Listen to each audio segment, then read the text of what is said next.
Good afternoon. We have for me personally, and I'm sure for all of you, what is going to be a very interesting session.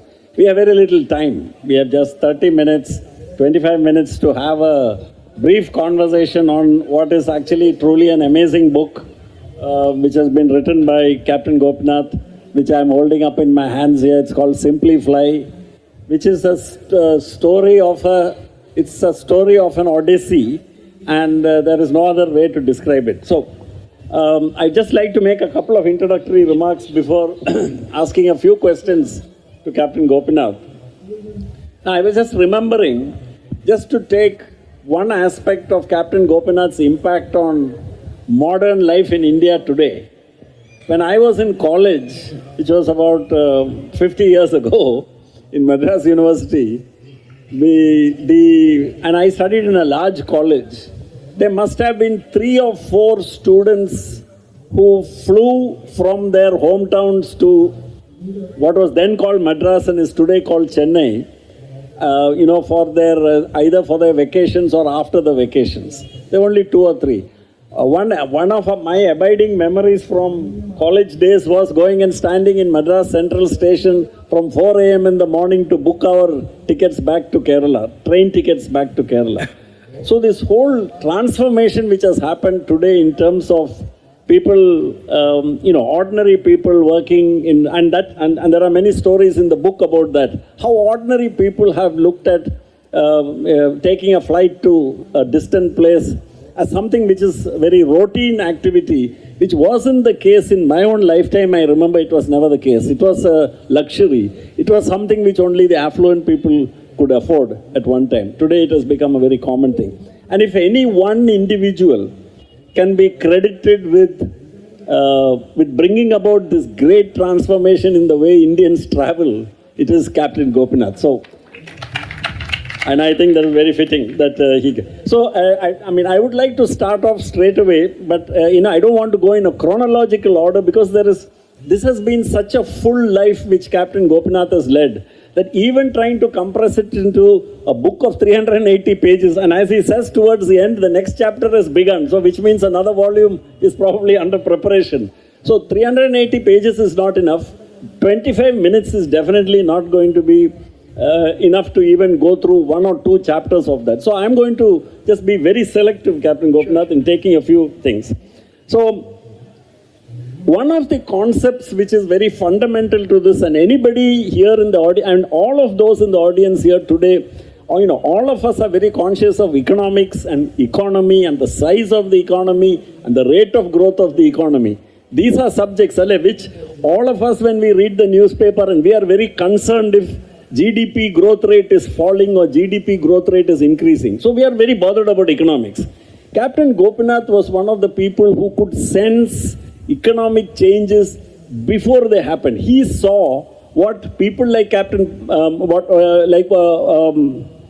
C.K. Prahlad and all spoke about, the enormous market potential, the enormous business potential which was there in India. They saw it and he saw it long before anybody else saw it. So I just want to straight away go to, rather than the farming, I want to come to the farming if time permits, but to say that when he decided to enter the field of aviation, what made him think that there was enough room for a small startup airline in this country which is so price conscious?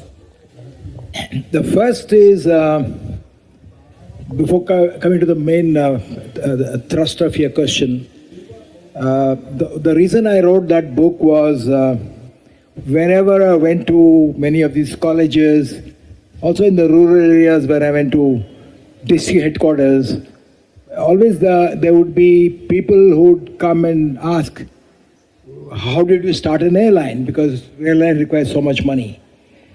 So the root of that, like they say, the root of science is wonder. The root of any enterprise is your audacity to dream. Goethe, the German poet, said, "Dare to dream. Boldness has genius and magic and power to it." And Walt Disney said it in a different manner. You know, he was from such a poor background. He said, if you can dream it, you can do it. And I think this ability to not only dream, to have that audacity to dream, you know, more than the audacity to do. The first you should be able to even dream and say, you know, like Bernard Shaw said, you know, you see things and say, why? And I dream things that never were, and I say, why not? So I think that is key to every individual, that you have to believe in yourself and you have to believe in your dream. Not in Narayan Murthy's dream or my dream or Steve Jobs' dream or Henry Ford's dream. Like Henry Ford said, if you think you can or if you think you can't, you're right. You're right both ways. If you think you can, if you think you can't, you're right both ways. So I was running a helicopter company, so I'll not get into that, because the question is, how did I start a helicopter company? I was an army officer, farmer, my father was a poor teacher, I came with 6,000 rupees. So when I started the helicopter company, I sensed that there was a new India, because the story of Air Deccan is the story of the new India, India of possibilities. And all our lives are lives of possibilities, and your limitation is your ability to dream and ability to stick to the dream and follow the dream. So when I was running the helicopter company, I was sensing there was some new India which I could feel it, touch it, it was vibrant, palpable, but I was not able to put my finger on it. And as I said, you have a worm view, and when you walk the streets, go to the villages, and you have the helicopter view, right? So when I used to go into the villages, I remember in my farm where I started my life after the army, when I used to drive down to the villages, one day in the taluk headquarters, I saw a board. I'm talking of 2002. I saw a board in a small taluk headquarters village, you know, computer training. So I got down and went up the stairs, and there was a small room, a hall as big as this, with one guy with a small computer, and he had a board there, said that he'll give computer training because he must not have got any job. He was not from IIT or any of those things. So he thought of giving that computer lessons in that village. So that got me thinking that it is a different India. It is a completely new India. And then when I went to my village, I could see that if you go to a house, one guy in that village would have a refrigerator. It would be in the drawing room because he wanted to show that he has a refrigerator. So things were happening, and when I was flying back from Goa to Bangalore after the elections in Himachal, we took a zigzag route. We came to when I was over the Western Ghats, and whenever we came across villages, I could see something which was shining like a mirror. So I asked the pilot, let's fly down, and found that there were large dish antennas, 15, 20 feet wide in circumference, in the middle of a village, in the courtyard of a backyard of a village. And there were dish antennas for television. Back in 2002, already India had about 250, 300 channels. Which was a completely new transformation. I'm telling you, in 2002, 2003, you had Kannada news channel, Kannada TV channel for entertainment, Kannada movie channels, and similarly you had it in Telugu, you had it in Malayalam, and there would be one entrepreneur in that village who would take 1,000 rupees from some 20 people, collect 20,000 rupees and put a dish antenna and take 100 rupees, and he could get something like about 100 channels. That was not possible even in USA, that kind of profusion of channels. And what did they see? So I would see they'd all be after the village work, they'd be sitting there, the cattle also would be there, they would be sitting there. One village, rich man has it, rest would sit and watch. And what they saw in between the songs or in between that news was advertisements. Advertisement to buy, motorcycles, advertisement to buy not so much of cars in those days, advertisement to buy motorcycles, refrigerators, Fair and Lovely cream. They wanted to make girls look fairer, which is our hangover. But then suddenly it flashed across me that when I saw from the helicopter, wherever I went across India, there were these dish antennas, and one remote place, only one house, he had a dish antenna. And I felt this is a new India, different India. And when I'm on the ground, I found people, sitting in their houses after their day's work along with their cattle. And but what was my eureka moment was they were buying everything but air tickets. They were not even, envying. You normally envy. I want to be like the next rich man. I want to be like the next boy who has gone to USA. I want to go to the Middle East. They were not even envying about traveling by air. And I said, why not? And I was on a flight to US to do some talking to investors, and there was a guy, big beefy guy sitting next to me on the way to Grand Canyon in Phoenix, and he had tattoos on his arm, and he was chomping a burger, and I said, what do you do? And he said, I'm a carpenter. I said, how many times do you fly in a year? He said, about 2-3 times. I take one major vacation, twice I fly. This was in 2002. And when I got down in the Phoenix airport, I saw a board there which said that airport handled about 100,000 passengers and about 1,000 flights a day or something like that. And suddenly it occurred to me, because I had an eye for numbers and trends in the big picture, that India then in 2002 had totally 400 flights. And this one airport, back of beyond, was doing 1,000 flights. So I didn't need a McKinsey, thank God I didn't go to McKinsey, to tell me that there is a market here, that there's a huge nation, and we had 18 million people traveling by train every day, and we hardly had any flights. So in Kannada there's a proverb, Angayina Hunnige Kannadi Beke, if you have an abscess in your palm, you don't need a mirror. The mirror is a consultant, the mirror is a guru. So you need to believe in that deep inner prompting, what is called intuition. There's a intuition, there's a magnetic north that shines to all of us. And the power that you have. There is a secret power in all of us individually, but you will know that power only when you try it. You don't even know what power you have till you dare to jump and dare to dream. And that's how I decided, without knowing how much an aircraft costs, I said I'm starting a low-cost airline. And it took us about exactly, that was in August of 2002. In August 2003, we launched the first flight. And the astonishing thing is, in about 4 years' time after that, the enterprise was valued at more than $1 billion. So now this was happening in another context, long before this whole valuation game and this whole talk about unicorns and all started coming up, where the unicorn became an end in itself. It was not the enterprise which was being built, it was not the kind of service which you were rendering, etc., but something else. So anyway, so now here was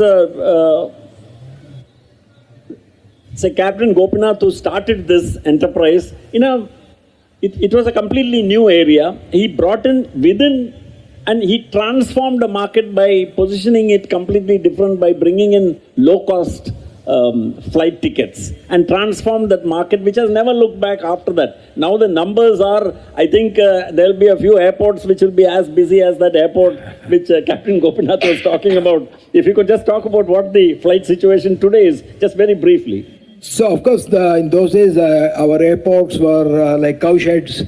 They were very inefficient. They were government airports.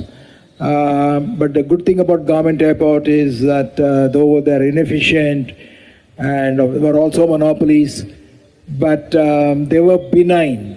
in a sense. Of course, they're indifferent. But like, you go to a government bus, you go to a private bus.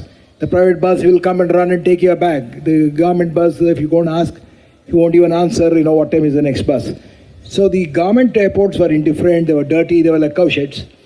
The private airport today are marble palaces, but they are monopolies.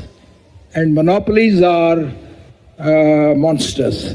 And a private sector monopoly is the biggest monster, whereas the public sector monopoly was indifferent and inefficient, but not a monster in that sense. There was always an appeal, with all our politics and our corruption and everything, there is somebody who will listen to you, or you can get things done even though it's very slow. But whereas in a private sector monopoly, which becomes a huge, rapacious, inanimate thing, because it's very difficult to influence them through political power, because the politician is already in his pocket. But the thing is that in every obstacle, it throws an opportunity. Every obstacle, if there's no power, you can generate power through wind or solar. If the roads are bad, you have a helicopter. In fact, that's how my helicopter company started. When I was in China, and I found that suddenly China had embraced capitalism without abandoning communism, or without abandoning dictatorship. The Russian state had collapsed. There were thousands of pilots and engineers from the Army, Air Force, and Navy without jobs. And I suddenly found there were no helicopters in India, in the private sector. And that's how the idea came. I said, I can't fail, because there's nobody there to compete with me. And we started the helicopter, because what triggered it was that there was a newspaper article I read about a Vietnamese girl who was orphaned during the bombing of Vietnam, who had gone to France by adoption, and she grew up in France and became a pilot when the Americans and the French, withdrew from America after destroying it and bombing it. The whole country was full of craters and mines. And say this girl, along with the French adopted parents, went to Vietnam. Because you couldn't walk on the road, you couldn't drive on the road. There were no bridges, roads were all bombed, and helicopter can land anywhere. And that's how this idea that though India was not bombed, our roads were as bad. And even today you can see it. Though of course a lot of construction is going on, but forever we are digging. So that is a great opportunity for helicopters, because it can land. In fact, my first advertisement was, you show me on the map. We had a girl fishing in an island, and said, show me on the map, we'll get you there. I thought I must break the barrier. See, all entrepreneurs, is not enough to create a product. You should be in the forefront of changing the consumer behavior. You have to create a societal shift in the behavior. And you have to work with the government, because you can't simply say government is corrupt, government is bureaucratic. It is. The politician is you in the mirror. So you have to work with them and make them change the rules and regulations by being persistent. In fact, if I can just take up on that point about that the task of the entrepreneur is to change the environment and not to complain that the environment is not helping him or her to do something. We hear a lot about that in Kerala, isn't it? That this place is not good for business, that this place has all kinds of negative things. So what happens? The entrepreneur here is advised that there must be some place somewhere which is very good for business, and let's go hunt for it. But Captain Gopinath belongs to that that breed of entrepreneurs, and that's the true entrepreneur who doesn't waste time complaining about the world, but decides to change the world. That they don't change, they change the world.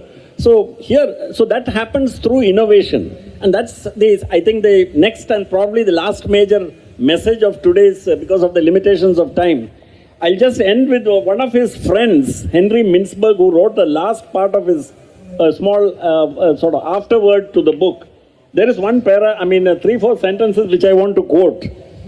And Henry Mintzberg writes, Gopi is a farmer after all. His is not a plantation to grow coconuts. It is a farm to grow ideas. Conventional farmers exploit. Gopi explores.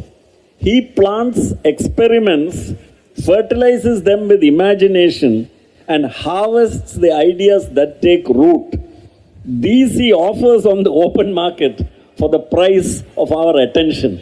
And I'd just like you to just say something, because it's such a fascinating story. His career, his first part of his, I would say the second chapter of his remarkable career, after he was an army officer, and then he chose to leave the army and then become a farmer. He went back to his village. Can you just tell us something about how this bug of innovation was there right from those days? It's truly, we won't say, Matsushita in his autobiography says that he had a course for his people for the difficulties. He would make them go through difficulties. It's, more than necessities, I think difficulties is the mother of invention. So I got into farming and I got into debt because most farmers in India, almost all farmers are in debt. And I kept thinking, why are we in debt? And I found that there is the high fertilizer costs were always more than the income. So that led me to some innovations. And I did some work in sericulture. I think for entrepreneurs, since we are running out of time, for entrepreneurs, I think there are three elements. Because somebody just before coming asked me, so is it possible today?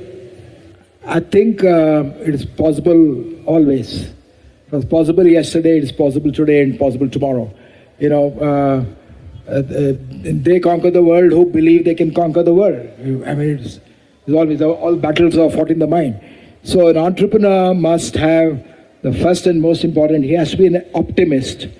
Anyone who wants certainty cannot be a great entrepreneur. No. It's like the bird which flies out of the nest the first day. It has to jump and discover its wings on the way down. And you will always find a parachute, it's in a superstitious manner in the Hindu mythology where Krishna gives this Draupadi that sari, right? So in that sense, I'm superstitious that you have to have that courage to take that plunge. So which means you need to have optimism that things will work out. If I lose a job, I'll get another job. If this fails, So failure is a certainty. But you are not failed when you fail. You fail only when you quit. So you have to have that inner, that I'll innovate and I'll be optimistic. Because innovation and courage and optimism, these three will be, they are as ancient as the sun. And talking of innovation, when Napoleon was at the verge of defeat, when the enemy was coming to attack, he piled up the dead bodies, his soldiers. He pile the dead bodies and make an entrenchment out of that. So in every business, every walk of in life itself, you have to be courageous, you have to be optimistic, and you have to innovate. Innovation and courage has always saved the world. And you can't lose yourself in despair. You have to lose yourself in action. Okay. So now we have just about 5 minutes for some questions. I'm sure you will be there. There will be many questions, but please keep your questions very brief. Don't make observations if possible. Just ask a simple, straight question, which will give a chance for more people to ask. Go ahead. Yeah, I'll make it as brief as possible. First of all, sir, I'm an ardent fan of yours for many years. I'm cutting short of that. Actually wanted to see you many times, but I tried, but I couldn't see. So happy to see you here. Sir, my question is, we have seen Deccan, which was a revolution, and you have given your best in that. So can we expect another venture from you in another industry which is deserving your attention? I'm actually, someone asked me this. I don't want to predict it, but we are working on it. As an entrepreneur, like I told in the other session, that someone asked Subbalakshmi, is like asking her to stop singing, right? So, as an entrepreneur, you're always dreaming. Even now, I'm looking at new ideas. I'm doing something in the space of business jets, which area is see, whatever India may not have, what India has is an inexhaustible market. You know, it is an inexhaustible market in any field, whether it could be a Coca-Cola. If you look at the number of bottles that are consumed per head in a year in India compared to America, it will be, you know, it will be 1% or 2% there, it will be something. So in every field, it is 99%. So you have to see, like when I went initially for the Deccan, everybody said, who is going to fly? How many rich people are here? They were looking at the 1% who were flying, and I was looking at the 99% who are not flying. The question was that how do you prepare a model in this mud, using this people, this government, how do you create a model where you can compete with the trains? If you say, I will compete with the trains, innovation will happen. If you say, I'm going to make a better Jet Airways or better Air India, then you will be only taking away Jet Airways passengers who will be going from Jet to Deccan and Deccan to Jet. So you have to build an airline for the masses in every aspect of it. Yeah. One more question, yeah. Sir, first of all, thank you for making Common Man fly. Actually, my question is very simple. Actually, what is the future of domestic aviation in India? And especially as far as Kerala is concerned, is there any future to start a new airline based in Kerala? Because Malayalis are everywhere as very traveling people. I think even during Deccan Day, somebody from the Kerala government itself came to say that we'll start a low-cost airline, which of course will cater to some parts, but largely to the Middle East. That idea came, but a lot of people from Kerala themselves, after they built the Cochin airport, which is a public model, public-funded model, crowdfunding, I think that will be a great idea which cannot fail again. The sun may not rise, it will work. You know, a full 100% ultra low-cost airline, because as you know, 95% of the people who are in Kerala, from Kerala in the Middle East, and including from the neighboring state, but large number, they're all people with low-income group. And for them, you know, they sweat and blood and sweat and tears, and at the end of the year, part of the money they already sent to India, the entire money goes into your air ticket, which is such a tragedy. So I think it will work. Maybe somebody should do it, and maybe I should be able to help them and mentor them. Thank you, Captain Gopinath. We have, I've just been given a sign that we have run out of time. And so before I just wind up, I just want to say, I think the biggest takeaway for me and for all the people who are present here is, one of the necessary conditions for anybody to embark on becoming an entrepreneur is not to think that you're going to get the conditions which fit you. You have to make those conditions. You have to go out and create the world. In fact, that famous conversation which happened between Steve Jobs and Scully, when he was offering Scully, who was the president of PepsiCo, a job, here was this chap in jeans and a unshaven face. And so Scully asked him, what makes you think I should even take your offer seriously? I'm the highest paid man in America. So Job's reply was, I'm offering you the difference between selling colored water all your life or changing the world. With this, I think just give big hand to Captain Gopinath for what has been an extremely insightful and stimulating speech. Thank you, sir. Thank you, Balagopal. I think his own life is very, very inspiring. He was an IAS officer who is into private enterprise. Great admiration.